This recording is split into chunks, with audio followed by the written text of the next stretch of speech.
کی بارگاہ میں پیش کرتے ہیں کہ یا رسول اللہ آپ کا فلاں ابن فلاں امتی نے آپ کی بارگاہ میں یہ درود شریف کا نذرانہ بھیجا ہے. سبحان اللہ. اور آپ علیہ السلام نے فرمایا کہ تم جب جمعہ کے دن اس پر درود پڑھتے ہو تو تمہارے درود کو میں خود سنتا ہوں. تو رسول کریم علیہ السلام نے فرمایا جمعے کے دن کا درود میں خود سنتا ہوں, عام دنوں کا درود فرشتے پہنچاتے ہیں. یا رسول اللہ کا فلاں بن فلاں امتی نے یہ درود بھیجا ہے. تو کتنے خوش نصیب ہیں ہم کہ ہمارا روزانہ کا درود پڑھنا بھی حضور کی بارگاہ میں پہنچایا جا رہا ہے, اور جمعہ کے دن پڑھ رہے ہیں تو ڈائریکٹ آقا علیہ السلام ہمارے درود شریف کو سماعت فرما رہے ہیں, سن رہے ہیں. اللہ تعالیٰ مجھے آپ کو کثرت کے ساتھ درود پاک پڑھتے رہنے کی توفیق عطا فرمائے. ایک مرتبہ مل کر باغ سے بلند درود پاک پڑھ لیجیے. اللہم صلی علی سیدنا و مولانا محمد و علی آل سیدنا و مولانا محمد و بارک وسلم. صلاۃ و سلام علیک یا سیدی یا رسول اللہ صلی اللہ تعالی علیہ وآلہ وبارک وسلم. یہ بچے جو صحن مسجد میں شور کر رہے ہیں, ان سے گزارش ہے کہ اجتماع میں تشریف لائیں یا پھر آرام فرما لیں, یہاں ڈسٹرب نہ کریں. ایک مرتبہ درود شریف پڑھ لیجیے. اللہم صلی علی سیدنا و مولانا محمد و علی آل سیدنا و مولانا محمد و بارک وسلم. صلاۃ و سلام علیک یا سیدی یا رسول اللہ صلی اللہ علیہ وسلم. محترم بھائیو, اللہ تبارک و تعالی عز و جل نے انسانوں کو بنایا, اور انسان کو بنانے سے پہلے ان کی روحوں کو بنایا. سب سے پہلے اللہ تعالیٰ نے اپنے پیارے حبیب نبی کریم صلی اللہ علیہ وسلم کی کہ نور کو بنایا, اور اس نور سے اللہ تبارک و تعالیٰ نے انبیاء کے نور کو بنایا, انبیاء کو بنایا, فرشتوں کو بنایا, اور جنت کو بنایا, زمین آسمانوں کو, چاند کو, سورج کو, جس کو بنایا اللہ تعالیٰ نے وہ اپنے پیارے حبیب صلی اللہ علیہ وسلم کے نور سے بنایا. تو اب جب عالم ارواح میں اللہ تعالیٰ نے جب روحوں کو بنایا تو آدم علیہ السلام سے لے کر قیامت تک جتنی روحیں دنیا میں آئیں گی, جتنے لوگ دنیا میں آئیں گے, سب کی روحوں کو اللہ نے بنا دیا, اور سب کو اللہ تعالیٰ نے صفوں میں ٹھہرا دیا. سب صفوں میں ٹھہر گئے. سب سے پہلے ہمارے آقا علیہ السلام کی روح مبارکہ, پھر انبیاء علیہ السلام کی روحیں, اور پھر حضور علیہ السلام کے صحابہ کرام علیہ رضوان ان کی روحیں. اس طرح درجہ بدرجہ روحیں عالم ارواح میں موجود. تو جو نبی کریم صلی اللہ علیہ وسلم کے صحابہ ہیں تو ان کو اللہ نے پہلے ہی پسند فرما لیا, اور وہ اللہ کی بارگاہ میں مقبول ہو گئے. اس کے بعد ان کو دنیا میں بھیجا گیا کہ جن کو حضور علیہ السلام کے صحابی بننے کا مرتبہ مقام حاصل ہوا, اور اللہ نے سارے صحابہ سے جنت کا وعدہ فرما لیا کہ حضور علیہ السلام کے جو بھی صحابی ہیں وہ جنت میں. ہر صحابی اللہ کے رسول کے ہر صحابی جن سے اللہ نے وعدہ فرما لیا کہ وہ جنت میں. کیوں اس لیے کہ انہوں نے حضور نبی کریم صلی اللہ علیہ وسلم کا دور پایا, اور حضور علیہ السلام کے چہرے انور کی زیارت کی حالت ایمان میں, اور ان کا خاتمہ ایمان پر ہوا. ان کو کہتے ہیں صحابی. صحابی کی ڈیفینیشن یہ ہے کہ صحابی وہ کہ جس نے رسول پاک علیہ السلام کی صحبت پائی, ایک گھڑی بھر کے لیے حضور کی مجلس میں آ گئے, اور مسلمان رہ کر حضور کا دیدار کیا, اور پھر اس کے بعد ان کا خاتمہ بھی ایمان پر ہوا ہو, وہ مسلمان مرے ہو. ورنہ حضور علیہ السلام کے دیدار تو ابو لہب نے بھی حضور کو دیکھا, ابو جہل نے بھی حضور کو دیکھا, عتبہ نے بھی دیکھا, شیبہ نے بھی دیکھا, بہت سارے کفار قریش جنہوں نے ان کو دیکھا, لیکن ان پر نہ ایمان لائے, نہ حضور علیہ السلام کی محبت میں نہ ان کو موت آئی. کافر مرے. تو جو کافر مرے اس کا کوئی اعتبار نہیں, اس کو تو ہمیشہ جہنم میں جلنا ہے, بلکہ کافر کی مغفرت کی دعا کرنے والا بھی کافر ہو جاتا ہے. اگر کوئی کافر مر جائے, آپ کا بڑا اچھا دوست تھا, بہت اچھا دوست تھا, لیکن وہ کفر پر مر گیا, کافر مر لیے دعا کریں کہ اے اللہ میرا جو کافر دوست تھا اس کی بخشش کر دے، اس کی مغفرت کر دے۔ اگر آپ نے کسی کافر کی بخشش اور مغفرت کی دعا کی تو دعا کرنے والا خود کافر ہو جاتا ہے، کیونکہ اللہ تعالیٰ نے قرآن پاک کے اندر فرمایا کہ ان کے جو کفر پر مرے ان کی ہرگز بخشش نہیں ہوگی۔ تو اللہ تعالیٰ فرما رہا ہے کہ ہرگز بخشش نہیں ہوگی، ان کو کبھی بھی معاف نہیں کیا جائے گا۔ جو کافر مرے اللہ کبھی معاف نہیں کرے گا۔ جب اللہ تعالیٰ یہ اعلان فرما رہا ہے کہ میں کبھی بخشوں گا نہیں، تو پھر اب بندہ کہہ رہا ہے کہ اے اللہ تو بخش دے، تو اللہ تبارک و تعالیٰ کے حتمی اعلان، اس اعلان کو بدلنے کو کہنا یہ کفر ہے۔ علماء نے کفر لکھا ہے۔ تو جیسے یہ فلموں میں کام کرنے والے فلم انڈسٹریز کے لوگ ہوتے ہیں، تو کئی اس میں غیر مسلم ہوتے ہیں، غیر مسلم کا اپنے نام کے مسلمان ہوتے ہیں، نام ان کے فلاں فلاں ہوتا ہے، رہتے کافر ہی ہیں، صرف نام رکھنے سے کوئی مسلمان نہیں ہوتا۔ تو ایسے جو لوگ ہیں جب یہ مر جاتے ہیں تو ان کے فین فالوورز ہوتے ہیں بہت سارے چاہنے والے ان کے، تو ان کی مغفرت کی دعائیں کرتے ہیں، ان کی مغفرت کی دعا کرتے ہیں۔ بیچارے ان کو جہنم سے نکالنے کی فکر میں خود جہنم میں جا رہے ہیں، ان کو جہنم سے نکالنا ان کا ذہن ہے، لیکن کوئی یہ نہیں پتا کہ وہ نکالنے جا کے یہ خود جو ہے جہنم کی آگ کے ایندھن بن رہے ہیں، اللہ ان سے خود ناراض ہو رہا ہے اور یہ کفر کر رہے ہیں۔ تو یہ کیوں ہوتا ہے؟ علم دین کی دوری کی وجہ سے ہوتا ہے کہ آپ کو جو معلومات نہیں ہوتی وہ یہ سمجھتا ہے کہ میں تو بہت اچھا آدمی ہوں بھائی، میں تو ہر کے لیے دعا کرتا ہوں، میں تو ایک کافر کے لیے بھی دعا کرتا ہوں کہ اے اللہ فلاں کی بخشش کر دے۔ تو نہیں میرے بھائی، کسی کافر کی بخشش اور مغفرت کی دعا کرنا خود کفر ہے۔ ان کے لیے رحمت کی دعا کرنا، ان کی بخشش و مغفرت کی دعا کرنا، البتہ یہ ہے کہ آپ ان کی ہدایت کی دعا کر سکتے ہیں کہ اے اللہ اس کو ہدایت عطا فرما۔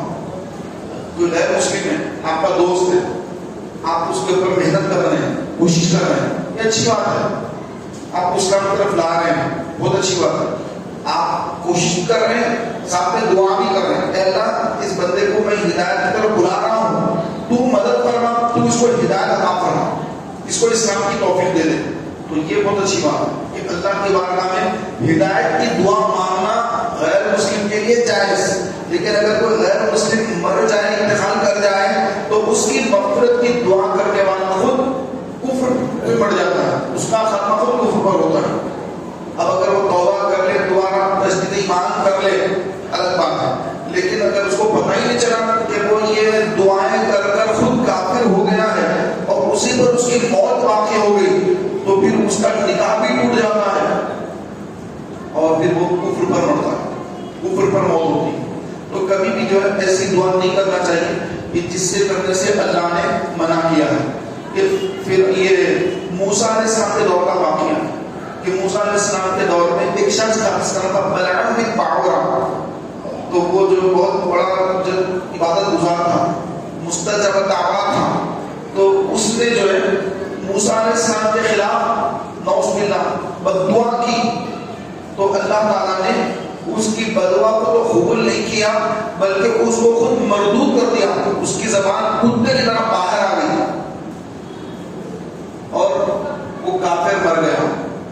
فرمایا گیا جنت میں اس کو جو مقام ملنے والا تھا وہ مقام اب اس کو ملے گا، وہ جو اصحاب کہف تھا، جو کتا تھا، اصحاب کہف جو ہے ان کے ساتھ ایک کتا بھی تھا، تو ان کی صحبت کی برکت سے اللہ تبارک و تعالیٰ اس کتے کو بلعام بن باعورہ کی شکل عطا فرما کر اس کو داخل جنت فرمائے گا اور اس کو کتے کی شکل دے کر داخل جہنم فرمائے گا۔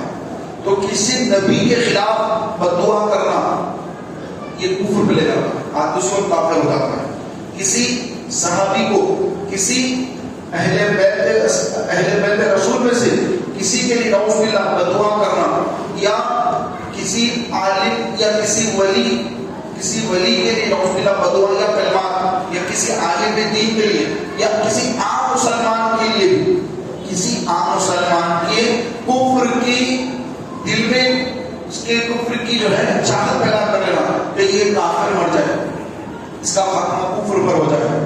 اگر ایسے کسی کے دل میں خواہش پیدا ہو جائے مسلمان بھائی کے تعلق سے، یہ تو بعض لوگ بدوائیں دیتے لوگ، ارے تو کافر ہو کے مرے گا، اللہ کسی مسلمان کے لیے اگر اسی بددعا یا کلمات کہے گا اور دل میں تمنا ہے اس کی کہ یہ کافر مرے تو وہ تو مرے گا نہیں مرے گا اللہ کو معلوم، لیکن یہ بددعا کرنے والا خود کافر ہو جائے گا. تو کسی کے کفر کی آرزو رکھنا خود کفر ہے. تو میرے محترم بھائیوں، اللہ تبارک و تعالیٰ نے جو نظام بنایا ہے وہ نظام اللہ کا نظام ایسا پیارا نظام ہے کہ اس نظام کے حساب سے جو چلتا ہے تو اس کو دنیا میں بھی نجات اور آخرت میں اس کے لیے بڑی کامیابی، اور وہ ہے جنت میں داخلہ. یہ سب سے بڑی کامیابی جس کو جنت میں داخلہ ملے.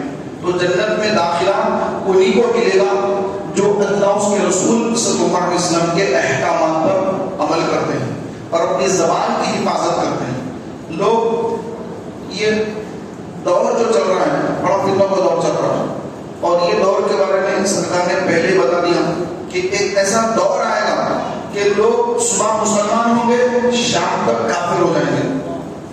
ایسے الفاظ زبان سے ادا کریں گے جس کے سبب کافر ہو جائیں گے. اب دیکھیں آپ کہ ہمارے آقا نے سامنے فرمایا کہ جب تمہارے سامنے کوئی میرے صحابہ کو برا بھلا کہے تو تم کہو کہ تمہارے فتنے پر اللہ کی لعنت. تم کہو کہ تمہارے فتنے پر اللہ کی لعنت. لوگ جو نعوذ باللہ صحابہ کرام اہل رضوان کی شان میں بے ادبی گستاخی کرتے ہیں، صحابہ کو برا کہتے ہیں، ابو بکر صدیق کی شان میں بے ادبی کرتے ہیں، حضرت عمر، حضرت عثمان ان کی شان میں اور دیگر صحابہ کرام اہل رضوان کی شان میں بے ادبی گستاخی کرتے ہیں. اور یہ کرنے والے اپنے آپ کو کہتے ہیں کہ ہم علی کے چاہنے والے ہیں، ہم اہل بیت کے چاہنے والے ہیں، یہ بولتے ہیں.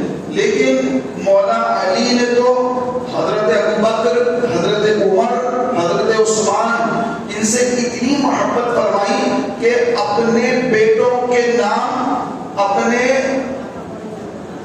ابوبکر، اپنے عمر، اپنے عثمان، یہ تین جو ان سے پیشرو خلفاء تھے ان پیشرو خلفاء کے ناموں پر اپنے بیٹوں کے نام رکھے. امام حسن، امام حسین یہ حضرت سیدہ فاطمہ زہرا کے بیٹے ہیں، جنتی جوانوں کے سردار ہیں. لیکن حضرت سیدہ کائنات سیدہ فاطمہ زہرا کے وصال فرمانے کے بعد مولا علی نے اور نکاح فرمائے، تقریباً 8-9 نکاح فرمائے. تو ان سے جو اولاد ہوئی، مولا علی کی جو ان سے اولاد ہوئی، ان کے نام کیا رکھے؟ ابو بکر نام رکھا. آپ نے کسی کو دیکھا جو علی کا چاہنے والا ہے اور دعویٰ کر علی کی محبت کا دعویٰ کر رہا ہے؟ حقیقت میں اہل سنت بھی مولا علی سے محبت کرتے ہیں، لیکن بعض مولا علی کی اہل بیت کی محبت کا جھوٹا دعویٰ کر کے صحابہ کو گالیاں دیتے ہیں.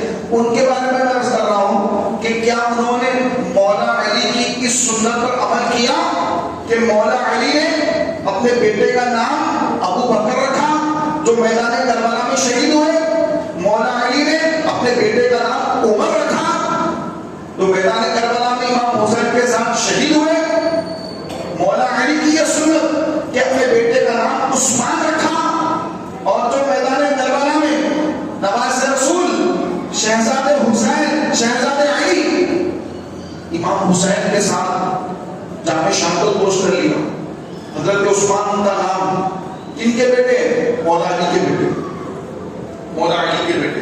تو مولا علی کو حضرت ابو بکر سے محبت، حضرت عمر سے محبت، حضرت عثمان سے محبت، اور ان کی محبتوں کے دعوے کرنے والے جھوٹے لوگ یہ نعوذ باللہ مولا علی کی محبت کے دعوے تو کر رہے ہیں، لیکن مولا علی جن سے محبت کرتے تھے ان کو گالیاں دیتے ہیں، ان کو گالیاں دیتے ہیں. اور نعوذ باللہ کہتے ہیں کہ ہم جو ہے علی کے چاہنے والے ہیں. تو نہیں میرے بھائی، مولا علی کا چاہنے والا تو وہ ہے جو ابو بکر کا چاہنے والا ہے، جو عمر کا چاہنے والا ہے، جو عثمان کا چاہنے والا ہے، جو صحابہ کا چاہنے والا ہے. حقیقت میں مولا علی کا چاہنے والا وہ ہے، کیونکہ مولا علی رضی اللہ تعالیٰ عنہ یہ وہ ہے کہ جو تمام صحابہ کرام علیہ رضوان سے محبت فرمانے والے.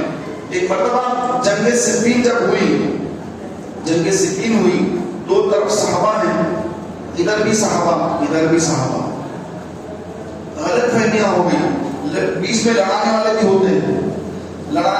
ہوتے ہیں، کسی بات پر اختلاف ہوا لیکن بیچ والوں نے جھگڑے کو بڑھا دیا، صلح ہونے کے بعد پھر جھگڑا بڑھا دیا، تو جنگ ہوئی تو دو طرف بھی صحابہ ہیں، ادھر بھی صحابہ ادھر بھی صحابہ، تو جب شہید ہوئے تو مولا علی نے فرمایا کہ یہ بھی جنتی ہیں اور وہ بھی جنتی ہیں، یہ نہیں فرمایا کہ وہ جہنمی ہے کیونکہ ہم سے لڑنے آئے تھے، جہنمی نہیں فرمایا، کیونکہ بیچ والوں نے غلط فہمی پیدا کر دی اور وہ فتنہ آج تک چل رہا ہے۔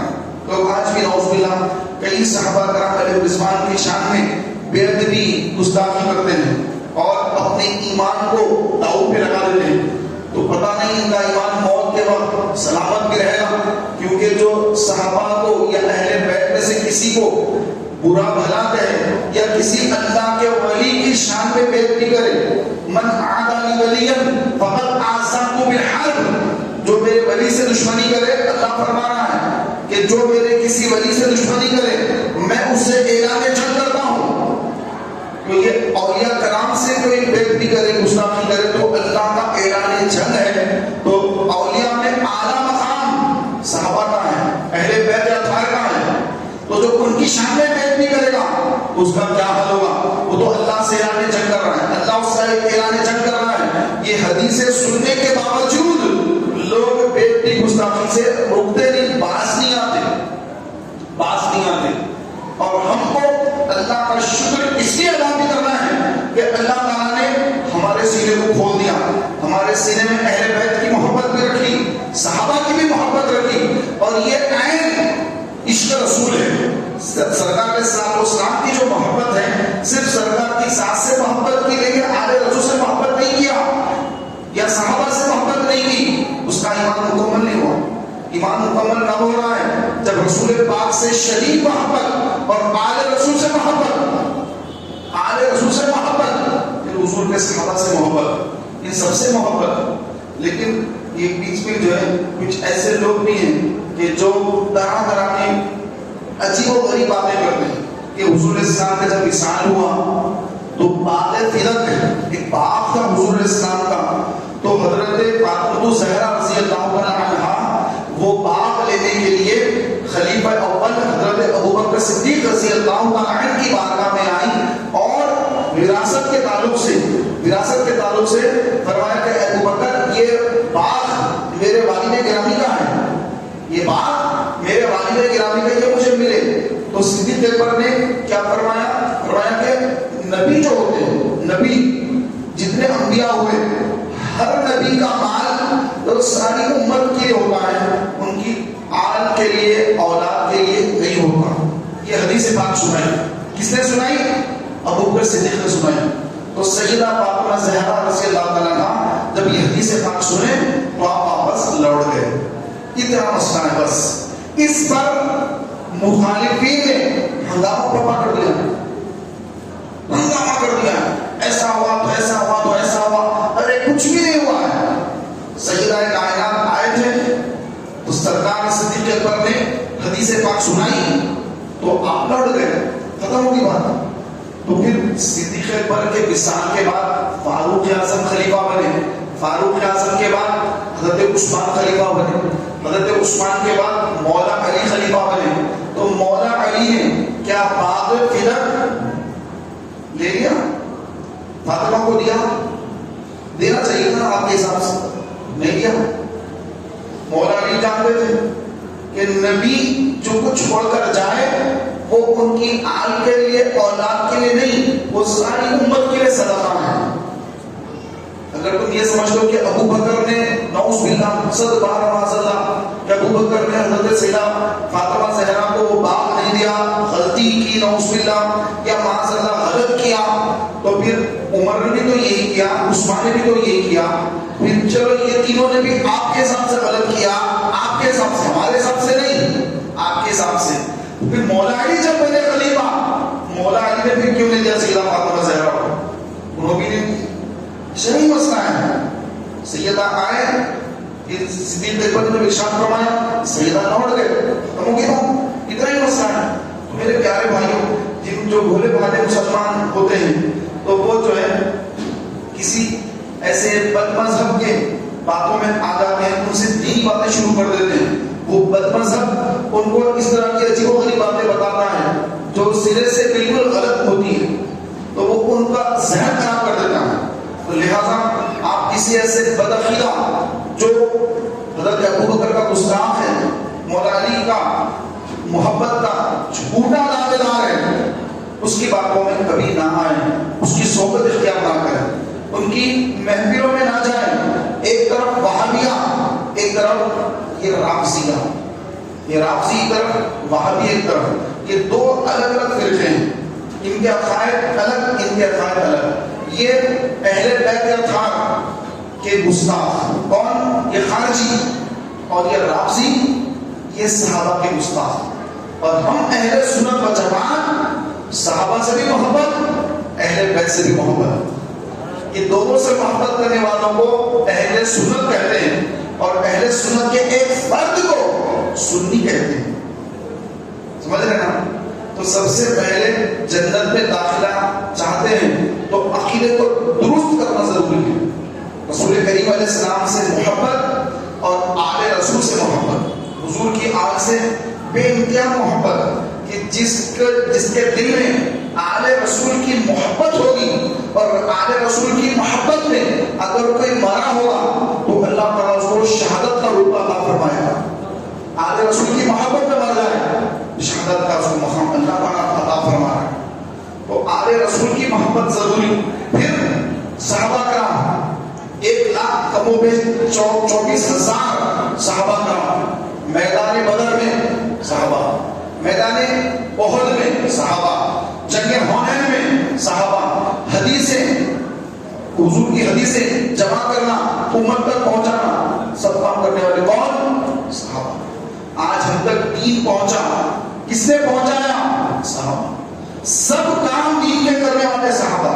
حضور علیہ السلام کی جتنی احادیث مبارکہ ہیں، سرکار جو کچھ ارشاد فرما رہے ہیں، صحابہ لکھتے جا رہے ہیں اپنے پاس. حضرت عبداللہ ابن مسعود رضی اللہ عنہ، حضرت ابو ہریرہ رضی اللہ عنہ، یہ بڑے بڑے صحابہ، انہوں نے حدیثیں جمع کی اور حدیثیں جمع کر کے آج جو بخاری میں ہم حدیثیں پڑھ رہے ہیں، مسلم میں پڑھ رہے ہیں، ابن ماجہ میں، نسائی میں، ترمذی میں، جتنی احادیث مبارکہ احادیث کتب میں لکھی ہیں، یہ کس نے پہنچائی بھائی؟ یہ پہنچانے والے صحابہ ہیں. حضور کے محفلوں میں شریک ہونا اور آقا علیہ الصلوۃ والسلام جو ارشاد فرما رہے ہیں اس کو لکھنا اور اپنے پاس محفوظ کرنا کہ میں نے سنا کہ رسول پاک اس طرح ارشاد فرمائے. آپ حدیث پڑھتے ہیں، حضرت جابر رضی اللہ عنہ سے روایت ہے کہ آپ نے پوچھا یا رسول اللہ، ہمیں خبر دیجیے کہ اللہ نے سب سے پہلے کیا بنایا؟ حضرت جابر پوچھ رہے ہیں، سرکار فرما رہے ہیں صلی اللہ علیہ وسلم کہ اے جابر، اللہ نے سب سے پہلے جب زمین آسمان کچھ نہ تھا، نہ تارے تھے، نہ چاند تھا، نہ سورج تھا، کچھ نہ تھا، اس وقت اللہ نے اپنے نور سے تیرے نبی کے نور کو بنایا. تو یہ حدیث شریف میلاد منانے والوں کی بڑی دلیل. ہمارے آقا علیہ الصلوۃ والسلام کو اللہ نے سب سے پہلے بنایا. روایت کون کر رہے ہیں؟ حضرت جابر رضی اللہ عنہ روایت کر رہے ہیں. تو یہ صحابہ کرام علیہ رضوان حضور علیہ الصلوۃ والسلام کی محفلوں میں شریک ہوتے اور آقا علیہ السلام جو جو ارشاد فرماتے جاتے اس کو لکھ کے اپنے پاس محفوظ کر لیتے. اور پھر آقا علیہ الصلوۃ والسلام کے طریقے کو، حضور علیہ السلام نے کس طرح نماز پڑھی، سرکار کا نماز کا طریقہ دیکھا، پھر انہوں نے اس طرح نماز پڑھی. سرکار نے کبھی ہاتھ یوں باندھا تو کبھی ہاتھ یوں بھی باندھا تو کبھی ہاتھ یوں بھی باندھا تو کبھی ہاتھ چھوڑ کر بھی آقا نے نماز ادا فرمائی. تو اللہ نے اپنے پیارے محبوب علیہ الصلوۃ والسلام کے چاروں طریقوں کو، کیونکہ محبوب کی ادائیں ہیں قیامت تک باقی رہیں گی، تو اللہ تعالیٰ نے 4 ائمہ کے ذریعے ان تمام آقا کی اداؤں کو قیامت تک باقی رکھا. اس لیے ایک مسلک بن گیا امام اعظم ابو حنیفہ کا، جو اطلاع باندھتے ہیں ناف کے نیچے. ایک طریقہ آقا نے کبھی یوں نماز پڑھی تو امام شافعی کو احادیث مبارکہ ملی تو انہوں نے کہا کہ سرکار کس طرح نماز پڑھتے تھے. امام احمد بن حنبل جو حنبلی ہے، حنابلہ ہے، وہ اس طرح نماز پڑھتے ہیں. اور مالکیہ ہے، ہاتھ چھوڑ کر نماز پڑھتے ہیں. کیوں؟ سرکار نے کبھی ہاتھ چھوڑ کر بھی نماز پڑھی. حضرت حاجرہ صفا مروا کی طرف دوڑے تھے پانی کے لیے، تو یہ ادائیں اللہ کو بڑی پسند آ گئی. تو اللہ نے حاجیوں کے لیے، عمرہ کرنے والوں کے لیے، قیامت تک کے لیے لازم کر دیا کہ اس کے محبوب بندی کا عمل جب اس کی بارگاہ میں قبول ہو گیا تو حاجیوں کے لیے قیامت تک کے لیے صفا اور مروا کی صحیح لازم کر دی اللہ نے. لیکن تو اس کے محبوب کی ادائیں ہیں. محبوب کبھی استراحت باندھتے ہیں، محبوب کبھی استراحت باندھتے ہیں، محبوب کبھی استراحت باندھتے ہیں، محبوب کبھی ہاتھ چھوڑ کر نماز پڑھتے ہیں. یہ 4 آئمہ کے ذریعے اللہ تعالیٰ نے اپنے محبوب کی ساری اداؤں کو قیامت تک کے لیے جاری فرما دیا ہے. اب اس سے ہٹ کر کوئی اپنے آپ کو بولے کہ میں کس امام کو نہیں مانتا. یہ 4 آئمہ کی تقلید حرام موصولہ. یہ اپنے آپ کو بولنے والے کون ہوتے ہیں؟ اکثر اپنے آپ کو کہتے ہیں کہ ہم حدیث میں عمل کرتے ہیں، ہم اہل حدیث ہیں. تو یہ نئے فرقے، یہ خارجی فرقے جو اس طرح ہاتھ باندھتے ہیں اور بولتے کہ نہیں یہ ہم حنبلی نہیں ہیں، ہم کسی حدیث کو نہیں مانتے، کسی امام کی تقلید نہیں کرتے، بغیر تقلید کی ہم اس طرح ہاتھ باندھتے ہیں. تو یہ گمراہ لوگ ہیں جو اپنے آپ کو اہل حدیث کہتے ہیں. تو ان سے بچنا چاہیے. اس سے ہٹ کر جو شافعی ہے، حنفی ہے، مالکی ہے اور شافعی ہے، حنفی شافعی حنبلی مالکی 4 ائمہ کی تقلید کرنے والے اگر سنی صحیح عقیدہ ہے تو ان کے پیچھے نماز جائز ہے. لیکن حنبلی ہے، مالکی ہے، شافعی ہے یا حنفی بھی ہے لیکن عقیدے میں سنی نہیں ہے تو اس کے پیچھے نماز پڑھنا جائز نہیں. سنی ہونا شرط ہے. کسی بھی مسئلہ کا ہو، حنبلی ہو، شافعی ہو، مالکی ہو، کوئی مسئلہ کا مسئلہ نہیں ہے لیکن ضروری ہے کہ سنی ہو، اہل سنت ہو. رسول علیہ السلام کو ویسا ہی مانتا ہوں جیسا ابو بکر مانتے تھے، ویسا ہی مانے جیسا عمر مانتے تھے، ویسا ہی مانے جیسے عثمان علی مانتے تھے. کیا مانتے تھے؟ زندہ مانتے تھے. اسی کو حضرت نے لکھا کہ تو زندہ ہے واللہ، تو زندہ ہے واللہ، میرے چشم عالم سے چھپ جانے والے رہے گا یوں ہی ان کا چرچا رہے گا، بڑے خاک ہو جائیں جل جانے والے. ابو بکر کا عقیدہ یہ ہے کہ رسول پاک قبر میں زندہ ہے. عمر کا عقیدہ یہ ہے کہ رسول پاک قبر میں زندہ ہے. حضرت عثمان کا، مولا علی کا، سارے صحابہ کا عقیدہ ہے کہ ہمارے آقا نبی اکرم صلی اللہ علیہ وسلم اپنی قبر میں زندہ ہے اور اپنی امت کے حال سے باخبر ہے، بے خبر نہیں ہے. ہر لمحہ باخبر ہے. اپنی امت، سرکار دیکھ رہے ہیں امت کے بارے میں کہ میری امت کس حال میں ہے، میری امت کے ساتھ کس کے ساتھ کیا معاملہ ہو رہا ہے. سرکار کو ہر چیز کی خبر ہے اور یہ قدرت دینے والا، یہ طاقت دینے والا ان کا رب ہے، اللہ تعالیٰ دینے والا ہے. اللہ نے اپنے محبوب کو سارے اپنے خزانوں کی کنجی عطا فرما دی، سب کچھ عطا فرمایا ہے. اور اس لیے امام احمد رضا کیا فرماتے ہیں؟ میں تو مالک ہی کہوں گا کہ وہ مالک کے حبیب، یعنی محبوب و محب میں نہیں میرا تیرا، تیرا میرا میرے کا محبوب اور محب میں. ایک ہے محبوب، ایک ہے محبوب، ایک ہے محب. محب کون؟ اللہ. محبوب کون؟ اس کے حبیب، اس کے محبوب ہیں. تو محبوب اور محب میں تیرا میرا میرے کا. تو اس لیے اللہ نے اپنے محبوب علیہ السلام کو اپنے خزانوں کی کنجیاں عطا فرما دی ہیں. حضرت کے بھائی جان فرماتے ہیں کنجی تمہیں دی اپنے خزانوں کی خدا نے. محبوب بنایا، مالک و مختار بنایا. مالک نہیں بنایا، مختار نہیں بنایا. اختیار دیا کہ کس کو کیا دے، کس کو کیا نہ دے. حضور ابو شیخ فرماتے ہیں فضا میں اڑنے والے یوں نہ اترائیں ندا کر دے، وہ جب چاہے جسے چاہے اسے فرما روا کر دے. فرما روا یعنی بادشاہ بنا دے، جس کو جب چاہے نبی بادشاہ بنا دے. یہ فضا میں جو اڑنے والے ہیں، یہ فلائٹوں میں جو پھر رہے ہیں، اترائے مت، ہم وہ ہیں، یہ ہیں نبی مختار کل ہیں، جس کو جو چاہے عطا کر دے. تو ہمارے آقا صلی اللہ علیہ وسلم کو یہ طاقت دینے والا ان کا رب ہے. ان کا رب ان کو عطا فرمایا، اور رب دینے والا، یہ حبیب لینے والے. تو یہ حبیب لے کر یہ تقسیم بھی کرتے ہیں. غوث اعظم کو جس نے عطا کیا ہمارے آقا علیہ السلام نے، غریب نواز کو جو عطا فرمایا ہمارے آقا علیہ السلام نے،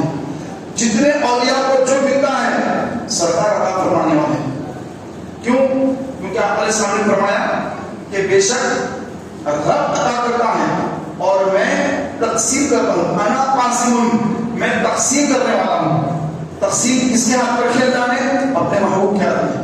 خزانے کنجیاں محبوب کو اللہ تعالیٰ نے اپنے محبوب کو عطا فرما دی. کسی کو حفظ قرآن کی نعمت مل رہی ہے، میدان محشر میں اس کی شان ہوگی، شان ہوگی حافظ قرآن کی. اللہ کا کلام پڑھ رہا ہے. بعض لوگ سورہ خاص، سورہ فلق، سورہ ناس وغیرہ نہیں ہے، وہ حافظ قرآن شروع ہو گیا بسم اللہ پڑھ کر تو بس مسلسل پڑھتا جائے گا 30 پارے پورے قرآن. اللہ تعالیٰ فرمائے گا کہ تو پڑھتا جا، جہاں تک تو پڑھتا جائے گا تیرے درجے بلند کر دوں گا. جہاں پر تو رکا تیرا درجہ رک گیا. تو جو حفظ کرنے والے مکمل پکا حفظ، جو تراویح سناتے اصل میں وہی پکے حافظ ہوتے ہیں. جو تراویح نہیں سناتے وہ کچے پکے رہتے ہیں. اس کو کر لیے، اس کو مضبوط کیسا رکھنا؟ تراویح سنانا. اب آپ اپنے بیٹے کو حافظ بنا ہے، چلو بیٹے رمضان آ رہا، آپ کو فلاں مسجد میں تراویح سنانا ہے، میں بڑا بڑا کام ہے تو میں مصروف ہوں، اگلے سال کر لیتا ہوں. سمجھ جائیے اس کا حفظ کمزور ہو گیا، یہ نہیں پڑھ رہا روزانہ. تو جو پڑھنے والا ہوتا ہے وہ تراویح سنانے سے ڈرتا نہیں. جس کا حفظ کچا پکا ہے وہ ڈرتا تراویح سنانے. تو آپ اپنے بچے کو حافظ قرآن بنانے کے بعد تراویح سنانے والا بھی بنائیے. حفظ کرا کے چھوڑ دیے، تراویح نہیں سناتا بیٹا، بھائی، بھتیجا، خالہ جو بھی ہے، تراویح نہیں سنانا ہے، سمجھ لیں اس کا حفظ اچھا ہے. لیکن جو پکے حفظ والے ہیں میدان حشر میں جب ان کا قرآن جب قرآن پڑھیں گے اور ان کے ماں باپ کو جب تاج اللہ عطا فرمائے گا تو فرشتے کہیں گے کہ یہ وہ لوگ ہیں، یہ وہ ماں باپ ہیں جنہوں نے اپنی اولاد کو حافظ قرآن بنایا تھا. تو اللہ نے آج ان کے سبب پر عزت کا تاج رکھا ہے. یہ کوئی فرشتے نہیں ہیں، انہوں نے اپنی اولاد کو حافظ قرآن بنایا. تو حافظ قرآن بنانے والے والدین کو یہ مرتبہ، یہ مقام مل رہا ہے. تو اب جو عالم دین بنا ہے، عالم دین بنا ہے تو اس کا مقام اور بلند. جو ایک عالم دین سے بڑھ کر مفتی تک بنا دے کسی کو، اس کے والدین کا مقام اور بڑھ کر. تو ہم اپنی اولاد کو نہ صرف دنیاوی تعلیم بلکہ دینی تعلیم سے بھی آراستہ کریں. آپ کے 4 بیٹے ہیں، 2 بیٹوں کو آپ جو ہے دنیاوی تعلیم دلائیے، 2 بیٹوں کو جو ہے دینی تعلیم دلائیے. ایسا نہیں کہ سارے کے سارے بچوں کو آپ جو ہے دنیاوی تعلیم دے رہے ہیں لیکن کوئی ایک بیٹے کو بھی آپ نے حافظ نہیں بنایا. آپ کا انتقال ہو گیا، آپ کا جنازہ پڑھنے کے لیے کوئی بیٹا آگے نہیں بڑھ رہا ہے، چلیے مسجد کے امام صاحب کو بڑھا کر، امام صاحب ذرا آپ نماز پڑھا دیجیے، امام صاحب آپ ذرا دعا کرا دیجیے. کسی کو پکڑ رہے حضرت ذرا خبر پہ چل کے دعا کریے نا، ہم لوگ کو دعا کرنا نہیں آتا، ذرا آپ چلیے نا. تو یہ حال ہمارا ہے. تو ایسا نہ ہو بلکہ ہمارا بیٹا ہماری نماز سے جنازہ پڑھنے کے لیے ٹھہر جائے کہ میں میرے بابا کی نماز سے جنازہ پڑھاؤں گا، میں میرے بابا کی خبر پر، میری ماں کی خبر پر میں فاتحہ دوں گا، میں وہاں پہ دعا کراؤں گا، میں انسانی ثواب کروں گا، جا کے میں دعا کروں گا. اور آپ کرے والد کو خوشی ہوگی. لیکن والد صاحب زندگی پر کیا تربیت دیے؟ بیٹا مال کماؤ، پیسہ کماؤ، پیسے کا ذہن دیے، دنیا دار بنائے. اب بیٹی کی حالت یہ ہے، جنازہ مسجد میں باپ کا ہے، بیٹا باہر ٹھہرا ہوا ہے. ارے آئیے طہارت نہیں ہو سکتا. ایسے بیٹے بھی ہیں جن کو طہارت نہیں ہے، باہر ٹھہرے ہوئے، ایسے لوگ بھی. تو محترم بھائیوں، حشر کے میدان میں وہاں پر عالم دین کے اوپر اللہ تعالیٰ شفاعت کا حکم دینا. ایک عالم بعمل جو علم پر عمل کرنے والا ہے. بعض ہو گئے علم حاصل کر لیے عمل نہیں، بعض حفظ کر لیے قرآن کے مطابق عمل نہیں. تو ان کی فضیلت نہیں ہے. فضیلت کن کی ہے کہ جو قرآن حفظ کرنے کے بعد قرآن کے مطابق عمل کرے، اپنی زندگی قرآن کے مطابق کر لے، قرآن کے مطابق زندگی جیے. عالم تو بن گیا لیکن عمل کچھ بھی نہیں، عمل کچھ بھی نہیں. عالم تو بن گیا، ایسا عالم نہیں، عالم بعمل بنے. تو جو عالم بعمل ہے جب جنت میں جاتا ہے ہوگا تو فرشتے کہیں گے رک جاؤ، فرشتے روک دیں گے. اب مولانا رک جائیں گے، فرشتوں سے پوچھیں گے کیوں روکا گیا؟ فرشتے کہیں گے ہمیں روکنے کا حکم دیا گیا. پھر وہ اللہ کی طرف متوجہ ہوں گے کہ اے اللہ تم زندگی بھر خدمت کرتے رہے, دینی کام کرتے رہے, ہمیں جنت سے کیوں روکا جا رہا ہے؟ تو اللہ تعالیٰ فرمایا کہ اے عالم, تجھے اس لیے روکا گیا کہ تو رک اور ان کی شفاعت کر جو جس کو تو پسند کرتا ہے, جس کو تو چاہتا ہے, ان کی شفاعت کر, ان کو ساتھ جنت میں لکھے جا. تو اب وہ جو ہے دیکھے گا کون بھی میرے چاہنے والے کس کی شفاعت کرو, موسیٰ بتوائیں. تو اس پہ فرمایا گیا ایک شخص آ جائے گا اور آ کر کہے گا کہ حضرت میں آپ کو جو ہے وضو کرایا تھا. تو ان کو یاد آئے گا, ہاں آپ نے وضو کرایا تھا, حضرت آج اللہ کی بارگاہ میں میری شفاعت فرمائی. ہاں بالکل میں آپ کی شفاعت کروں. تو اس طرح جو ہے لوگ عالم دین کے پاس آپ کی شفاعت کریں گے, عالم دین کی شفاعت کریں. حافظ قرآن جس نے حفظ قرآن کے ساتھ عمل بھی کیا, اپنے خاندان کے 10 افراد کی شفاعت کرے گا, 10 افراد. اور عالم 10, 20, 30, 40, 50, 100, 200, 500 نہیں, جتنے کی وہ شفاعت کرے گا اللہ ہر کی شفاعت قبول کرے گا. لمٹ نہیں رکھی اللہ نے. حافظ کے لیے لمٹ ہے 10 کی لمٹ, 11 9. عالم دین کے لیے 10 11 نہیں, 10 11 100 نہیں, 10 11 1000 بھی نہیں. جتنوں کی شفاعت کرے اللہ ہر کی شفاعت قبول کرے گا. یہ میدان معاشرت میں اس کا مقام ہوگا. اس کے لیے آج اس کی پڑھائی الگ ہوگی. وہ کالج نہیں جاتا ہے, کالج نہیں جاتا, کوئیڈ میں نہیں بیٹھتا ہے, وہ ایک مدرسے میں جاتا ہے. اس کے ہاتھ میں تفسیر کی کتابیں ہوتی, حدیث کی کتابیں اس کے ہاتھ میں ہوتی, فقہ کی کتابیں اس کے ہاتھ میں ہوتی. اور جب اس کی شادی ہوتی ہے تو بڑی دھوم دھام سے شادی نہیں ہوتی. ایک چھوٹے سے شادی خانے میں اس کی شادی ہوتی ہے. بڑی مشکل سے اس کا نکاح, اس کا رشتہ جمتا ہے. آج بڑی مشکل ہوتی ہے اس کو رشتہ جمنے کے لیے. رشتہ جمتا ہی نہیں کہیں بھی, کیونکہ جہاں پر بھی جاتے ہیں فوٹو بایو ڈاٹا دیکھ کر لڑکی کے والد والدہ وغیرہ ریجیکٹ کر دیتے ہیں. ارے ہم کو یہ داڑھی والا بچہ نہیں چاہیے, صاحب کلین شیپ سوٹ بوٹ مطلب ایسا کوئی نہیں اچھا, جس کا آسٹریلیا کا ویزا ہو, امریکہ وغیرہ کا ویزا ہو, فیملی کا ویزا ہو, شادی کر کے بھیج دیتے ساتھ, یعنی ایسا دیکھو. اور یہ بیچارے مولانا پریشان ہیں, عمر بڑھتے جا رہی, رشتے نہیں جب رہے ضرور بھائی. تو ایسا ہوتا ہے, ان کے رشتے جمتے نہیں, بڑی مشکل ہوتی ہے. اور جم بھی جائے تو اس کے بعد جب ان کی شادی ہو جائے تو بڑی مشکل سے ان کا گھر چلتا ہے. کیوں کہ مسجد میں امامت کر رہے ہیں, کوئی سیلری زیادہ نہیں, گھر کرایہ کا ہے, ہر مہینہ کرایہ دینا, بچوں کی تعلیم, بچے ہو گئے ان کی تعلیم پہ خرچ, بڑی زندگی مشکل سے گزر رہی ہے. اب قیامت کا دن آ گیا, اب ان کا معاملہ اللہ کے سپرد یہاں پر. اب اللہ تعالیٰ نے ان کا مقام بتا کر لوگوں, اے لوگوں دیکھو یہ دین, میرے دین کو پھیلانے والا, یہ تمہاری نمازوں میں نمازیں پڑھانے والا یہ عالم, دیکھو آج اس کا کیا مقام اور کیا مرتبہ ہے. تو یہ آج جو ہے ہم کو یہ علم حاصل کرنا, مدرسے کو جانا, اور یہ غربت والی زندگی, اس سے گھبرا کر ہم دور بھاگ کر دنیا دار بنتے ہیں. اس کے بعد ہماری نمازیں بھی اکثر قضا ہوتی ہیں, اکثر جماعتیں چھوٹ جاتی ہیں, اکثر رمضان کے روزے میں بڑی مشکل ہوتی ہے. قرآن کی تلاوت کرنا, اس کا ترجمہ پڑھ کے اس کو عمل کریں گے, ٹائم نہیں کرنا. یہ جاب کا مسئلہ ہے, 1 گھنٹہ لیٹ نہیں ہو سکتا آفس میں, دکان کھول رہے ہیں, دکان پہ جاب ہے, لیٹ ہو گئے تو مشکل, ٹائم ٹو ٹائم مینٹین کر رہا ہے, بس زندگی پوری اس میں گزر رہی ہے. دین کا کام کب کریں گے صاحب, دین کا کام کب کریں گے؟ نماز, فرض نماز کے لیے وقت نہیں مل رہا ہے. دین کا کام کرنا, اسلام کی خدمت کرنا, اس کے لیے آپ کے پاس کون سا ٹائم ہے؟ کوئی بھی ٹائم نہیں. شادی سے لے کر بچے بڑے ہو گئے, ذمہ داری بڑھ گئی, اب بچیاں ہو گئی, بیٹیاں, ان کی شادیاں اور بڑی ذمہ داری بڑھ گئی. آدمی کو وقت مل رہا ہے, دین کی خدمت کرے گا کب؟ تو محترم بھائیوں کو یہ سمجھنے کی ضرورت ہے کہ آدمی ایک ہی مرتبہ دنیا میں آتا ہے, پھر جب یہاں سے چلا جاتا ہے پھر واپس کبھی نہیں آتا.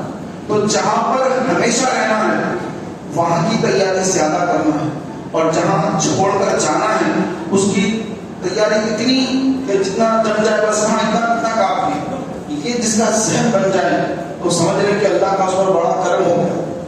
اور نبی کریم علیہ السلام نے ارشاد فرمایا کہ دنیا اور آخرت کی مثال بیان فرمائی سمجھانے کے لیے کہ دنیا کیا ہے، آخرت کیا ہے. سمندر، ایک سمندر ہے بہت بڑا سمندر، یہ آخرت ہے. اس میں بھی کسی نے انگلی ڈالی تو جو پانی انگلی کو لگا یہ دنیا ہے. دنیا اتنی ہے، انگلی ڈالا سمندر میں، انگلی کو کتنا پانی لگا، وہ دنیا ہے. سمندر سمندر اللہ اکبر، یہ بولنے سننے میں بہت آسان ہے، لیکن اس کی ڈیپ میں اگر چلے جائیں، اس کو سمجھنے کے لیے اندر اتر جائیں، اس بات کی حدیث کی گہرائی میں چلے جائیں تو دماغ کام نہ کرے. یار ہم کچھ کام نہ پڑے گا کہ پانی اتنا ہی جو ہے، اتنا ہی یہ جو انگلی کو پانی لگا اتنا ہی دنیا ہے. اس کے لیے ہم خط و غارت بھی نہیں کر رہے ہیں، جھوٹ بول رہے ہیں، ماں باپ کو مار پیٹ کر گھر سے نکال رہے ہیں، اولڈ ایج ہوم میں جا کر ان کو ڈال رہے ہیں، بھائی بھائی کا حق مار رہا ہے، بھائی بہنوں کا حق مار رہا ہے، والد کا انتقال ہو گیا، والد کی جائیداد میں بہنوں کا حصہ ہے، بھائی کھانے کو تیار ہے، بھائی کھا جا رہا ہے، بہنوں کو دینے کو تیار نہیں ہو رہا ہے. بہن کا حق، بھائی کا حق، دیگر لوگوں کا حق، کسی کی زمین پہ قبضہ، کسی کے گھر پہ قبضہ. کیا کروں؟ کتنے کے لیے کر رہے ہیں؟ اتنے کے لیے کہ ایک انگلی پہ جو پانی لگا تھوڑی دیر پہ سوکھ جائے گا پانی، ایسے ہاتھ انگلی رکھ کے سوکھ جائے گا تھوڑی دیر میں. اتنے کے لیے اپنی وہ آنکھ جو سمندر کے برابر ہے. سمندر کی گہرائی اللہ اس کے رسول جانے. تو محترم بھائیوں، یہ چیز سمجھنے کی ہے، اور جنہوں نے اس کو سمجھ لیا انہوں نے دنیا سے اتنا ہی لیا جتنا اس دنیا کے لیے کافی ہے. مزید حرص کہ مجھے اور چاہیے اور چاہیے اور چاہیے، کیونکہ انسان کی حرص کبھی ختم نہیں ہوتی. نبی کریم علیہ السلام نے فرمایا کہ ابن آدم کو سونے کی 2 وادیاں اگر دیکھی جائیں، ایک وادی یعنی علاقہ پورا، بڑی بڑی پہاڑیاں ہیں، بہت سارا جو ہے کھلا میدان ہے، ایک وادی ہے سونے کی وادی، ایک نہیں بلکہ 2 وادیاں سونے کی دے دی گئی. یہ گولڈ لے لو سونا، ایک وادی نہیں اور ایک لے لو، 2 وادیاں لے لو سونے کی. اب اس کے دل میں آیا ارے 2 تو مل گئے، ایک اور مل جاتی نا بہت اچھا ہوتا، ایک اور وادی ملا تھا بس. اس کے بعد تو بس میں نمازوں میں لگ جاتا، اس کے بعد تو بس میں نماز ہی پڑھتا تھا. اس کے بعد ایک اور وادی ملنا تھا. یہ ایک وادی کتنی زیادہ ہے، اس میں سے کتنا کھائے گا، کتنا پہنے گا، کتنا اولاد کو کھلائے گا پلائے گا. تو وادی کس کو کہتے ہیں؟ 2 وادیاں ملنے کے بعد تیسرے کی تمنا. مطلب یہ کہ آدمی کی جو حرص ہے وہ کبھی ختم نہیں ہوتی. تو قناعت پسندی اختیار کرنا چاہیے. الحمدللہ اتنا ملا کافی، اتنا ملا الحمدللہ. مجھے یہ اتنی بڑی بلڈنگ نہیں چاہیے بھائی، چھوٹے سے گھر میں الحمدللہ. اتنا کھا لیا الحمدللہ، اتنا پہن لیا الحمدللہ.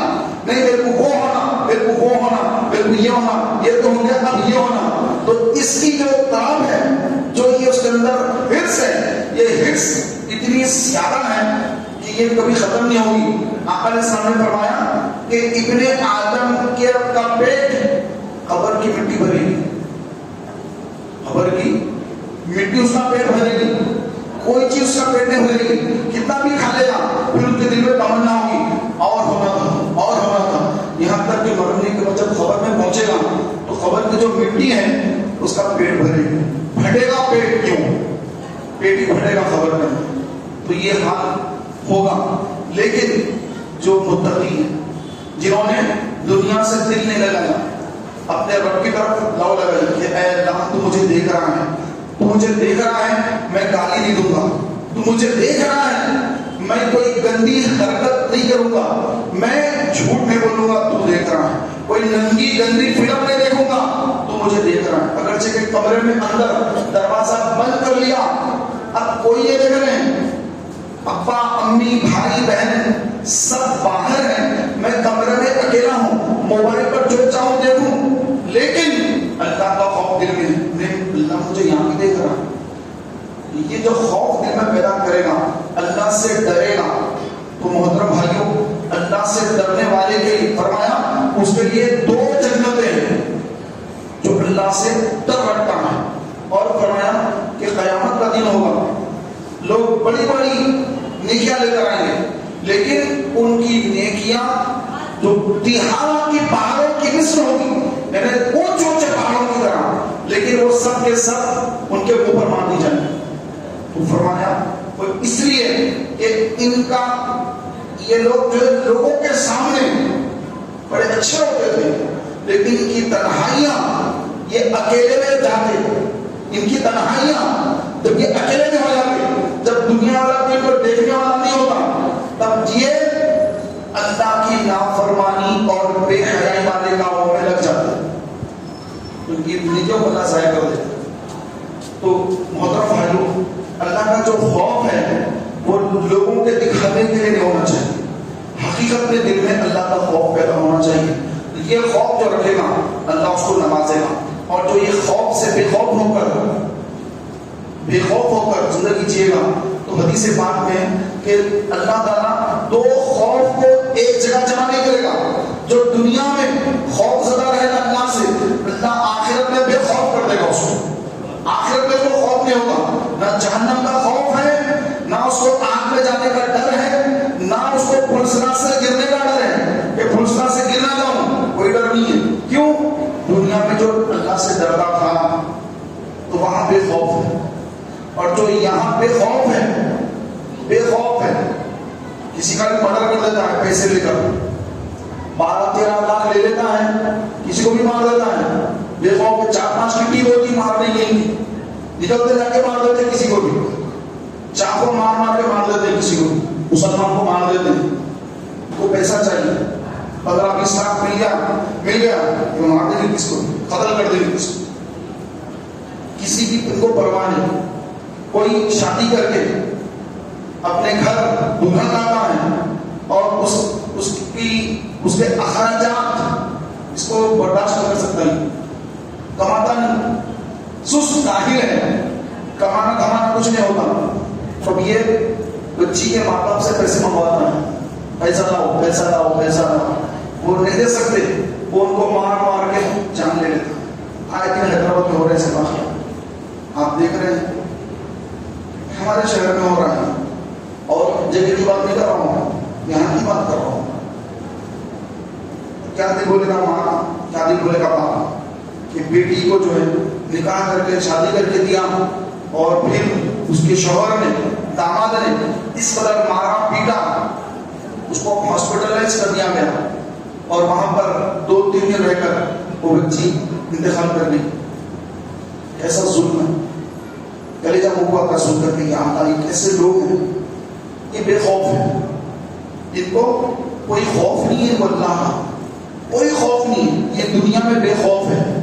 ایسے ہزاروں لوگ ہیں اور ایسے ہزاروں مثالیں بالکل بے خوف, ان کو شراب پینا کو کوئی ڈر نہیں لاتا, جاتے پیتے پر دن بھر محنت کرتے رہا, رات میں ڈالی ہے تو کام کر جاتی پوری, صبح پھر فریش کام پہ جا سکتے.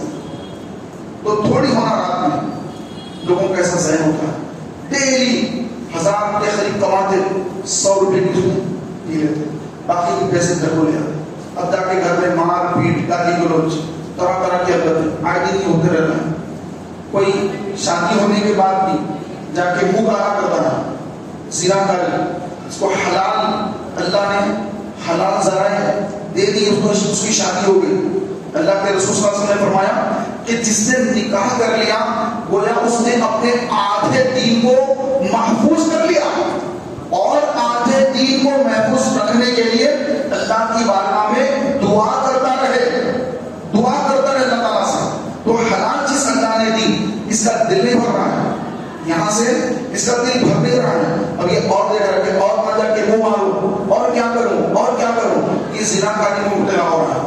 اور آقا علیہ السلام نے پہلے ہی فرمایا کہ ایک ایسا وقت ہوگا کہ لوگ جو ہے کھلے عام فحاشی اریانی کریں گے, اریانی فحاشی. آپ دیکھ رہے ہیں کہ آج کل جو ہے ماحول کیسا بن گیا ہے کہ زنا کے اڈے آباد ہو رہے ہیں, ناموں سے, الگ الگ ناموں سے. تو سمجھ جاتے ہیں کہ اچھا یہ وہ اڈا ہے جہاں پر نعوذ باللہ یہ زنا کا کام ہوتا ہے. جہاں زنا ہوتا ہے وہاں دیتا ہے. بارشیں نہیں ہوتی, بارشیں نہیں ہوتی, مویشی کا پریشان ہو جاتے ہیں, جہاں زنا ہوتا ہے.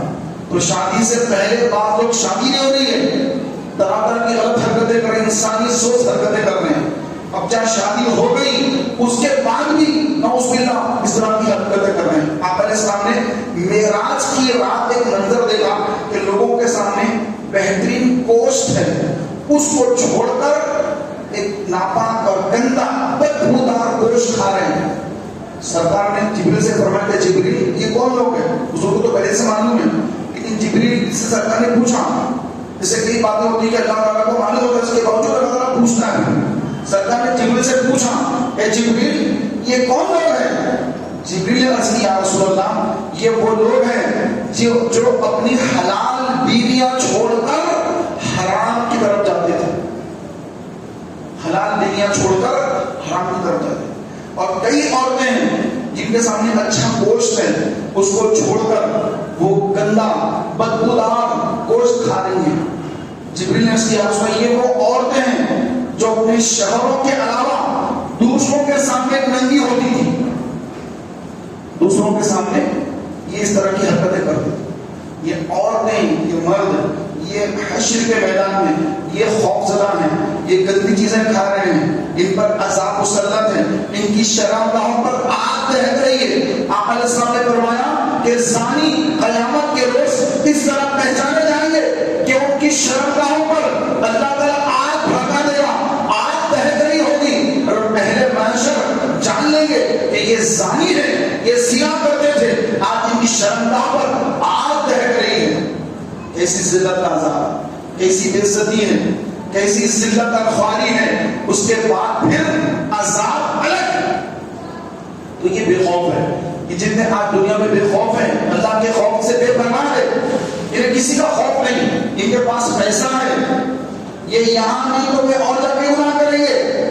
یہاں لوگ پہچانتے ہیں, جاننے والے پہچاننے والے ہیں, جو دور جا کے گناہ کریں گے. یہ یورپ کو جا کے گناہ کرتے ہیں, کوئی وہاں جا کے گناہ کرتا, کوئی یہاں جا کے گناہ کرتا. آپ علیہ السلام نے فرمایا کہ تم جہاں کہیں رہو اللہ سے ڈرتے رہو, جہاں کہیں رہو اللہ سے ڈرتے رہو. لیکن آج ہمارا حال یہ ہے کہ خوف خدا دل سے بالکل خالی ہے, دل میں خوف خدا کی کوئی شے نہیں پڑی جاتی, نہ شرم حیا, شرم حیا نہ خوف خدا, یہ بھی نہیں وہ بھی نہیں, کچھ بھی نہیں.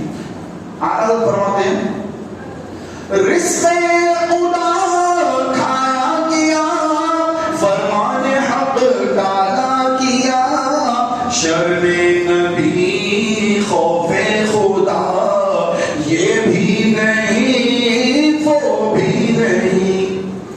اللہ کا رزق کھا رہے ہیں.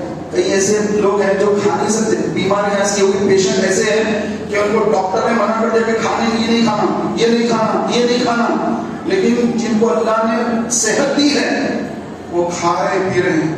رزق خدا کھایا کیا, فرمان حق ڈالا کیا, خوب کھا پی کے سونے آ کے فجر کی نماز بستر پر, آپ نے خوب کھایا کیا, رزق خدا کھایا کیا, فرمان حق ڈالا کیا.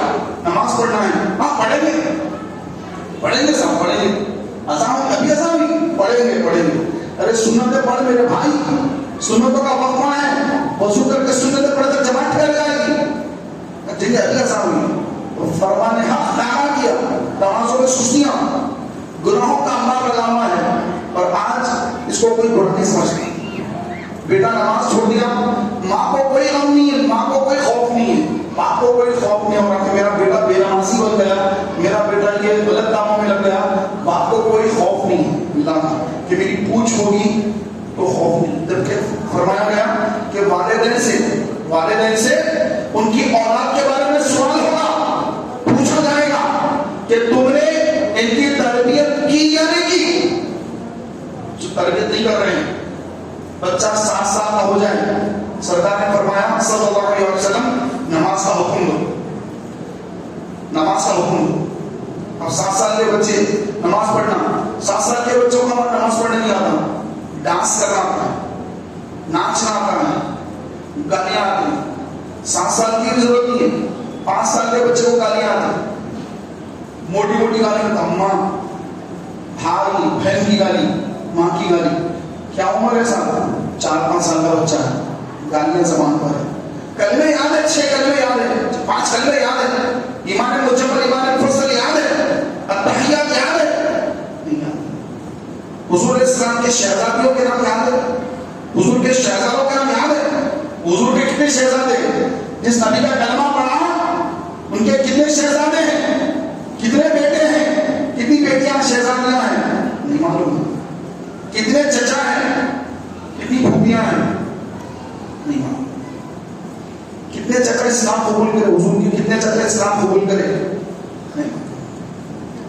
نبی کا کلمہ پڑھے, نبی سے اتنی محبت کہ اپنی جان سے زیادہ نبی سے محبت کا حکم, لیکن اس نبی کے بارے میں یہ بھی نہیں معلوم کہ ان کی ازواج مطہرات جو قیامت تک کی مسلمانوں کی روحانی مائیں ہیں. صدیق اکبر کی شہزادی حضرت عائشہ صدیقہ حقیقت میں صدیق اکبر کی شہزادی ہے, لیکن روحانی طور پر ان کی ماں ہے, کیونکہ فرمایا گیا کہ نبی کی بیویاں تمہاری مائیں ہیں, روحانی مائیں ہیں. صدیق اکبر کی حقیقت میں بیٹی حضرت عائشہ, لیکن روحانی طور پر صدیق اکبر کی ماں ہے نا. فاروق اعظم کی شہزادی حضرت حفصہ حضور کی بہنیاں زوجہ, ہماری روحانی ماں.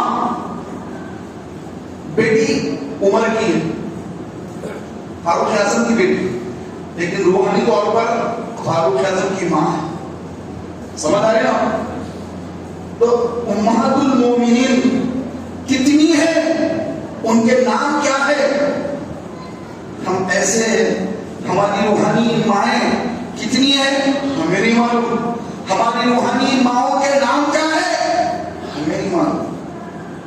ہمیں ایکٹروں کے بارے میں معلوم, فلاں ایکٹر کب پیدا ہوا, اس کی شادی کس سے ہوئی, پھر انہوں نے خودکشی کیوں کر لی یا کر لیا, ساری ڈیٹیل ہمارے پاس موجود ہے. فلم ایکٹرس کی, یہ بالی ووڈ, یہ فلاں ووڈ, یہ ووڈ, کیا کیا پڑے نہیں معلوم. تو یہ ووڈوں کے بارے میں پورا معلوم ہے, لیکن رسول پاک علیہ السلام کو تسلیم کی ازواج مطہرات ہماری روحانی مائیں, قیامت تک کی مسلمانوں کی روحانی مائیں, ان کی تعداد, ان کے نام کچھ نہیں معلوم. اور تمنا کیا ہے؟ بس میں یوں مروں, یوں جنت میں چلا جانا چاہتا ہوں, بس یا اللہ بس مجھے داخلے جنت کر دے, بس یہ مرد داخلے جنت ہونا چاہ رہے ہیں. کوئی دین کے لیے خدمت کرنا, اسلام کا کام کرنا. سرکار غریب نواز نے اس علاقے میں آ کر دین کو پھیلایا. صحابہ تو پہلے آ گئے تھے, 14 سال پہلے صحابہ آ گئے. کیرلا میں تجارت کے لیے صحابہ آتے تھے. صحابہ کی لینگویج عربی, اور یہ لینگویج کا مالابار, پرانا نام مالابار, کیرلا کا پرانا نام مالابار. لینگویج الگ, عربی الگ. ابھی بھی آپ کیرلا جائیے, وہاں کی لینگویج آپ کو نہیں آتی, میرے کو بھی نہیں آتی, پتہ نہیں کیا بات ہوگی, وہ اتنی ٹف ہے. یہ دراوڑی لینگویج ہے, یہ 4 زبانوں میں یہ ڈیوائڈ ہو گئی. ملیالم, تمل, کنڑا, تیلگو, یہ ملتے جلتے تقریباً پورے. تو ہمیں تو نہیں آتی, ہم تو یہاں رہنے والے, ساری لینگویج نہیں آتی. صحابہ مکے اور مدینے سے آئے, یہاں پر آ کر, ہند میں آ کر تجارت کی.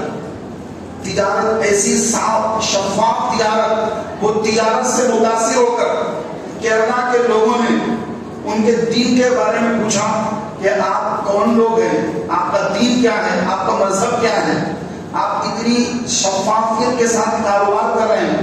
جو مال خراب ہے اس کو بھی بتا دیتے, جس میں کوئی کھوٹ ہے اس کو بھی بتا دیتے. ایسا تو کوئی نہیں کرتا. اچھے مال کے نیچے خراب مال رکھ کے بیچ دیتے, لیکن آپ لوگ تو ہر چیز بتا رہے ہیں. ایسی تجارت ہم نے آج سے نہیں دیکھی. آپ کون لوگ ہیں, آپ کا دین کیا ہے, آپ کا مذہب کیا ہے. ان لوگوں نے یہ پوچھنا شروع کر دیا. تو صحابہ نے اپنے اخلاق, اپنے کردار سے ایسا متاثر کیا کہ وہ لوگ پوچھنے لگے اسلام کے بارے میں. اب صحابہ علیہ رضوان حضور کے تربیت یافتہ ہیں صلی اللہ علیہ وسلم. اب کیا انداز صحابہ کا اسلام کی تبلیغ کرنے کا. اسلام کے بارے میں نکلا، دھڑا دھڑ لوگ اسلام میں داخل ہونا شروع ہو. اسلام کی جو تبلیغ شروع ہوئی، صحابہ کرام نے جو تجارت کے ذریعے تبلیغ دین کا کام کیا، تو پورے انڈیا بھر کی پہلی مسجد چیرامن جمعہ مسجد، چیرامن جمعہ مسجد، الحمدللہ 3-4 مرتبہ میں یہ حاضریاں ہوئی مسجد میں، نمازیں بھی پڑھا وہاں پر. تو پرانے ماڈل کی وہی اس دور کے صحابہ کے دور کی مسجد. اور آج کچھ اسلام دشمن عناصر اس کو بھی بابری مسجد کی طرح شہید کرنا چاہتے ہیں. اللہ تعالیٰ کو ناکام کرے گا انشاءاللہ. تو محترم بھائیوں، یہ جو دین جو پھیلا ہے صحابہ کرام علیہ رضوان کی جو دیانتداری سے تجارت تھی، اس کے سبب اس کے انداز کو دیکھ کر غیر مسلم متاثر ہوئے. ہمارے بھی بھائی ہیں تجارت کرتے ہیں، لوگ ڈرتے ہیں جیسے ارے بھائی مسلمان ہیں ڈبا دیتے ہیں.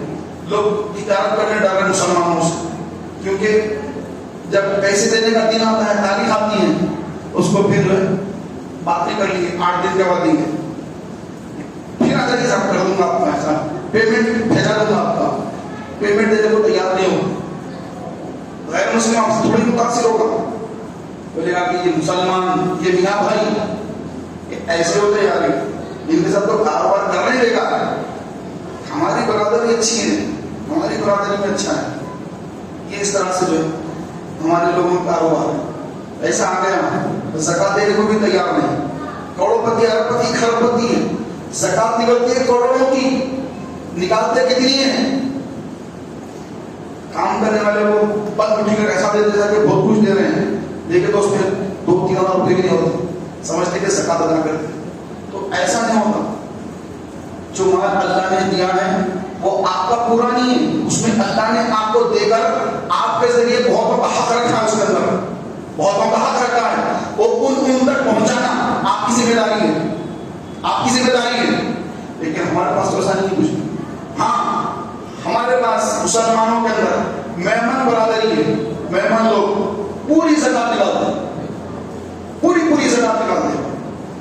لیکن میں دکن کے لوگوں میں دیکھا کہ وہ نہیں نکالتے، بس اپنے کاروبار کو چڑھائی کے سمجھتے. ان کو یہ اللہ کا قانون نہیں معلوم، ان کو یہ طریقہ نہیں معلوم کہ تجارت میں جو برکت ہوتی ہے وہ زکات دینے سے برکت ہوتی ہے. ان کو یہ نہیں معلوم. وہ سمجھتے کہ نوٹ زیادہ دکھے، بیلنس بینک بیلنس زیادہ ہے تو ہم بہت کمارے سمجھ رہے ہیں. ایسا نہیں ہے. اس میں سے جس کا حق جس کو دے دیتے ہیں، اس کے بعد پھر اللہ تعالیٰ اس مال کا کفیل حفاظت کرنے والا، اللہ حفاظت کرنے والا ہے.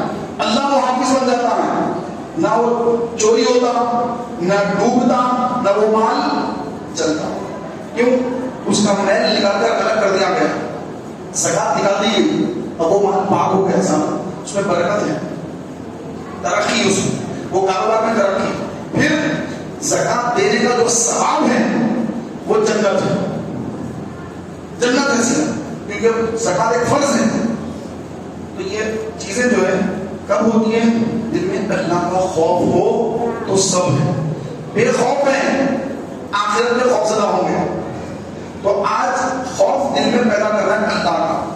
آج اگر خوف خدا دل میں رکھے، کل بے خوف، اور کل کے دن کے لیے تیاری نہیں کی تو پھر آج جو ہے جو چاہے کر لے، آخرت میں جو ہے خوف زدہ ہونا پڑے. تو آج خوف رکھیں، آج روئیے، اللہ کے خوف سے آنسو بہائیے. آج کے آنسو بہانا، گھر سو رہا ہے، پورا گھر سو رہا ہے، آپ رات میں 2 بجے اٹھ کر تہجد کی نماز پڑھ کے اپنی مغفرت کی اللہ کی بارگاہ میں دعا کر رہے ہیں. تو یہ اللہ کا جو خوف ہے، کوئی نہیں دیکھ رہا آپ کو.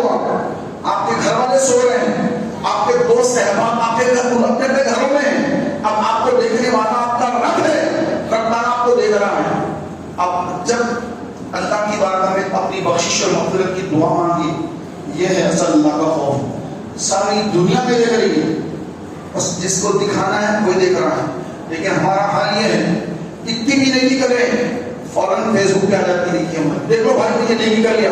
سب لوگ دیکھ لو مجھے نیکی کر لیا، پوری دنیا دیکھ لو، ڈالو فیس بک پر، پوری دنیا دیکھے میری نیکی کو. ہمارا حال یہ ہے، جس کے لیے کرے وہ تو دیکھ ہی رہا ہے. اور یہ لوگوں کو کیوں بتا رہے صاحب؟ ان کو بتا کر آپ بظاہر نیک مشہور ہو جائیں گے، ارے بڑے نیک ہے صاحب، بہت نیک آدمی ہے، بہت متقی پرہیزگار ہے، آپ کی تمنا یہی تھی، لوگوں نے بھی یہی کہا، آخرت میں کچھ بھی نہیں، آخرت میں کچھ بھی نہیں۔ تو ہم جو کر رہے ہیں مولا کے لیے، اللہ کے لیے، پہلا تیرے لیے کر رہا ہوں، اور اللہ تبارک و تعالیٰ بھی کسی کے گناہ کو ظاہر نہیں کرتا، ستار ہے، عیبوں کو چھپانے والا ہے، لیکن اس کا کرم کہ بندہ اگر نیکی کر لے، اللہ اس کی نیکی لوگوں میں ظاہر کر دیتا ہے اور اس کو نیک مشہور کر دیتا ہے۔ لیکن جب وہ بندہ گناہ کرتا ہے تو اس کی شان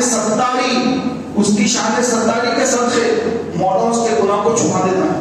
ہم اپنے دل پہ ہاتھ رکھ کر سوچیں، کیا میں گناہ کر نہیں؟ کیا میرے ایسے کئی گناہ ہیں جو صرف میں جانتا ہوں اور کوئی نہیں جانتا سوائے میرے رب کے؟ ایسے میرے کئی گناہ ہیں، لیکن وہ گناہ تو لوگوں کو اللہ نے نہیں بتایا، سب سے اللہ نے چھپا کے مجھے رکھا، لیکن میں تھوڑی بھی نیکی کرتا ہوں۔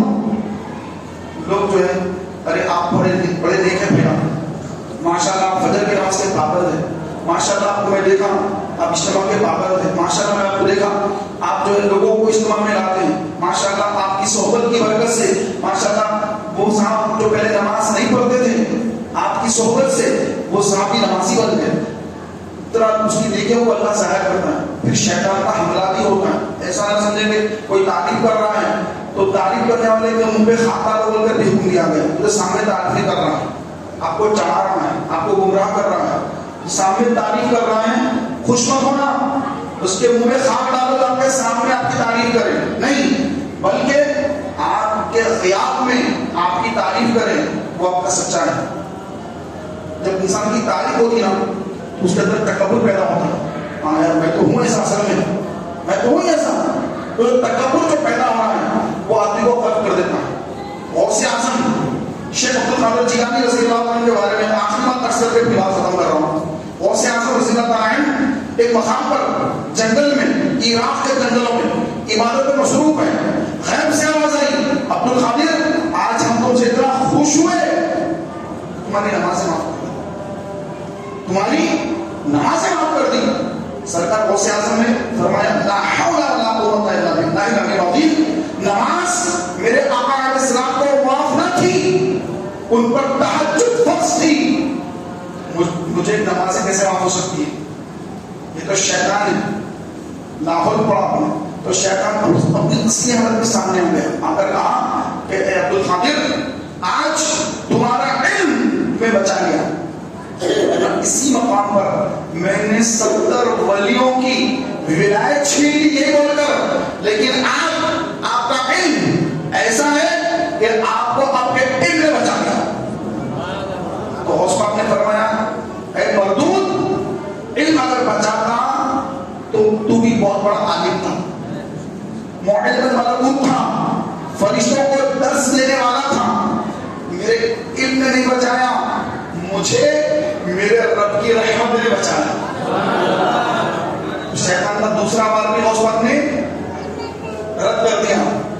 ہم کو کوئی کہے ارے ماشاءاللہ آپ کا علم ہے، سبحان اللہ، ہمیں ہوتا سبحان اللہ، انہیں بھی خوش ہوتا ہے میرا علم عام ہے، ہوئے ساتھ میں۔ غوث اعظم فرمانے کے لاہور پڑھ کے فرمانے کے نہیں اے ابلیس، میرے علم میں نہیں بچایا، اگر علم سے کوئی بچتا تو بھی بہت بڑا عالم تھا، تو بچتا تھا، تو کہاں بچا؟ علم سے کوئی بچتا نہیں، اللہ جس کو بچائے وہ بچتا۔ اپنی عظیم الشان کامیابی کو اللہ کی طرف منسوخ کر دیا، اپنے پر لے لیا کہ ہاں میں عالم جو ہوں اس لیے میں بچ گیا، نہیں، اللہ نے بچایا، مجھے میرے رب نے بچایا تیرے شر سے۔ محترم بھائیوں، وہ آج ہم کو ضرورت اس بات کی ہے کہ ہم علم حاصل کریں اور اپنے اندر اخلاص للہیت پیدا کریں کہ اللہ دیکھے اور کوئی نہ دیکھے، چھپ کر نیکی کریں۔